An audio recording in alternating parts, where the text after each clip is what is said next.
Donc bonjour tout le monde, c'est Bluetooth 202 Fixationnel qui vous parle. Et aujourd'hui, nouvelle vidéo sur une création que j'ai fait, voilà. C'est s'agit de Farfetch.js. Alors Farfetch.js, alors Farfetch.js c'est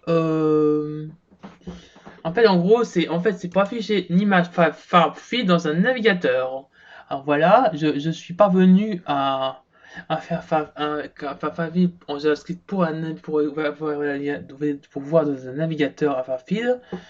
Voilà, du coup, alors c'est quoi Farfetch? Il faut savoir que Farfetch c'est une image, pardon, c'est un programme dans Suckless pour voir, pour parser facilement en gros une image en tout cas, voilà, une image pour mettre un effet ou je sais quoi, voilà.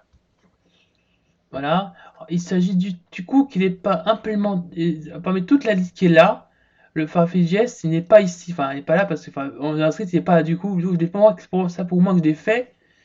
Voici le démo. Du coup, vous avez le démo ici, donc le là, voilà. Alors, tout ça, ce sont des images, mais ils sont en Farfetch. Ils sont en Farfetch. Alors, ceux qui savent pas comment savoir ça, donc, c'est tout, JavaScript. Moi, je vais tout de suite, je vais pas vous apprendre ça sur cette vidéo. Je vais vous montrer sur le champ. Vous avez qu'à chercher sur YouTube le HTML, tout ça, ouais, tout ça, et ou sinon, vous pouvez voir dans le code source en cliquant ici pour savoir ce qu'il y a dedans, pour savoir comment ça marche, comment j'ai fait, voilà, comment il faut faire, voilà.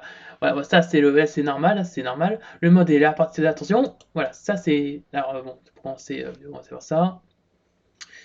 Les effets. Ouais, les effets. Alors, j'ai implémenté pas mal d'effets.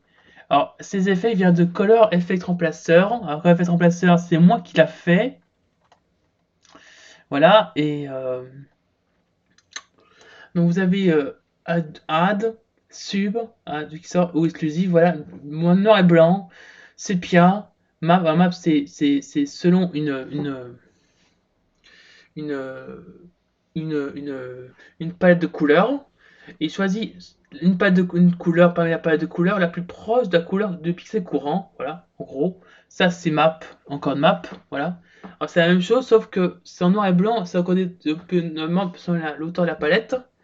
Et je peux vous dire un truc, c'est que c'est utile, mais après, c'est utile pour du noir et blanc. Parce que si vous imprimez si vous avez une photo en couleur et que vous marquez en noir et blanc, c'est forcément noir et blanc. Hein. Donc il faut imprimer comme ça noir et blanc. Voilà, bon. Ça conseille. Ensuite, des code map, ça c'est depuis cette genre de, en gros c'est vers cette image là, mais décodé là.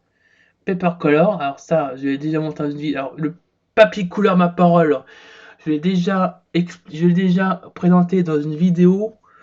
Euh, Émulation du papier d'une papier couleur imprimé, voilà. Bon, ensuite ça, c'est inverse, voilà, etc. Alors, vous savez. Mais ça, c'est aussi nouveau ça, parce que ça, c'est pour en fait, si en fait, bon bref, je veux dire, tu sais que c'est une date en timestamp, puis une nombre de secondes, une période, deuxième argument. Selon, enfin, ça vient au fil du temps, mais après ça peut aller encore, ça peut aller un peu plus de chance, voilà. Je peux en dire, mais il faut voir le code source. Enfin, code source. Mais ça vient au fil du temps, ça devient du couleur vers au noir et blanc, du noir et blanc vers post-teaser comme là. Mais ça vient au fil du temps noir et blanc jusqu'à qu'il donne plus vie. Voilà, bon. Maintenant passons à ça. Alors ça c'est pas mal parce qu'en fait ça c'est couleur, enfin pas couleur mais ça n'a rien à voir avec les effets. Alors ça c'est une inspiration de ClearType. Voilà. Et rouge et cyan, par exemple, voilà, etc., vers, voilà. Alors ça ressemble plus à ClearType, ça en tout cas, parce que RGB, voilà. Et ça, c'est inverse. Alors, ça marche que entre là et là. Enfin, par rapport à ça, là, j'ai pris en gros cette couleur, cette image-là, en gros, vraiment. Et j'ai converti, il est devenu, ben, il est devenu normal, en noir et blanc, voilà. Enfin, voilà, il est devenu, voilà. Et un wash près, hein, enfin, il est vraiment au pixel près, quoi, voilà. Voilà, maintenant, à vous de jouer de votre Farfetch.js, car Il est pas mal. J'espère que j'ai bien articulé parce que j'ai un peu la bouche sèche, mais désolé si j'ai mal articulé, mais parce que j'ai la bouche sèche, mais voilà, bon. Voilà, c'est tout, c'est le tout de Fitness qui vous a parlé, je vous dis au revoir à la prochaine.